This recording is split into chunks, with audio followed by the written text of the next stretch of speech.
आपने social media पे video डाला, आपको थ्रेड भी आ रहे हैं, क्या है पूरा मामला, अगर आप बता पाए?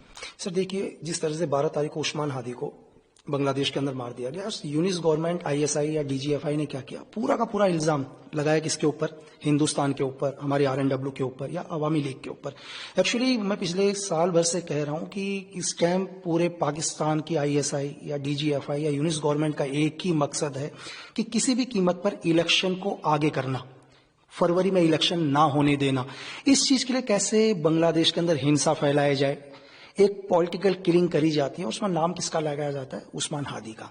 तो मैंने अपने एक वीडियो के माध्यम से या एक ऑडियो मुझे रिवील करनी पड़ी कि पूरी बांग्लादेश की जनता जिस उस्मान हादी का हत्या का आरोप हिंदुस्तान के ऊपर लगा रहा है, वो आईएसआई के इशारे पर हुई है, यूनिस गवर्नमेंट ने उसकी हत्या कराई है ताकि बांग्लादेश के इलेक्शन को किसी भी कीमत पर आगे कराया जा सके। सर, और वहीं अगर हम देखें तो 2 सस्पेक्ट जो है इस मामले में वो मेघालय के थ्रू इंडिया में आए हैं, ऐसा सस्पेक्ट है। अच्छा, नहीं, ये तो यूनिस गवर्नमेंट बोल रही है ना सर। अच्छा, जब तक वो बांग्लादेश के अंदर थे, मैं यूनिस गवर्नमेंट से ये पूछ रहा हूँ, आईएसआई से पूछता हूँ, डीजीएफआई से पूछता हूँ कि चलो आपको ये पता चल गया कि मेघालय के थ्रू हिंदुस्तान में आए, जब तक वो बांग्लादेश के अंदर थे आपने उन्हें क्यों नहीं अरेस्ट किया? आज आप कह रहे हो कि हमारी टेरिटोरिया से बाहर चले गए।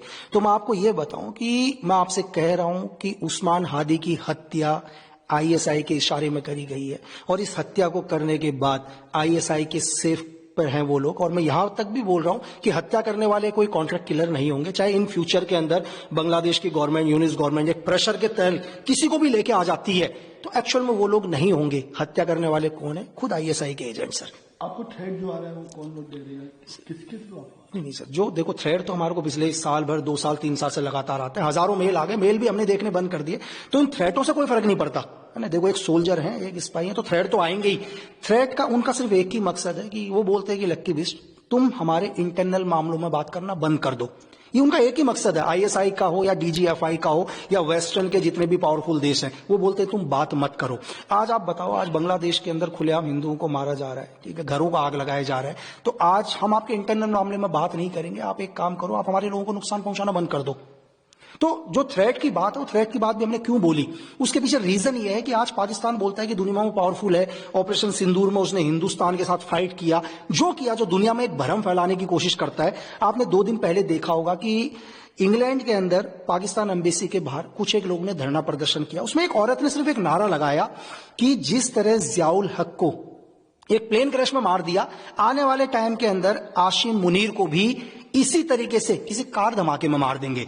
एक औरत की धमकी से पूरे पाकिस्तान के अंदर यह असर हुआ कि वहां के तत्कालीन प्रधानमंत्री शरीफ वो इंग्लैंड गवर्नमेंट से बोलते हैं कि हमारे आसिम मुनीर को सिक्योरिटी दो भाई, उनको खतरा है। आप उस पाकिस्तान, मतलब दुनिया का पहला फील्ड मार्शल होगा या पहला सीडीएफ होगा जो ब्रिटेन से सिक्योरिटी मांग रहा है सर, और बात करते हैं कि हमने हिंदुस्तान को ऑपरेशन सिंदूर में सबक सिखाया। तो मेरा सिर्फ यही एक मतलब मकसद था ये थ्रेट का बताने का कि तुम्हें एक छोटा सा नारे से तुम्हारी हालत ये हो गई, और पिछले 3 साल से लगातार तुम हमें थ्रेट दे रहे हो मेल के जरिए। आप मैं तुम्हारा मेल नहीं देखता हूं तो तुम यूट्यूब या इंस्टाग्राम या किसी भी मेरे वीडियो पर कमेंट्स लिखना शुरू कर देते हो कि तुम्हें एक सामान्य मौत नहीं मारेंगे। तो ये थ्रेट बताने का सिर्फ ये था कि हमें कोई फर्क नहीं पड़ता यार आपके हजारों थ्रेट से भी।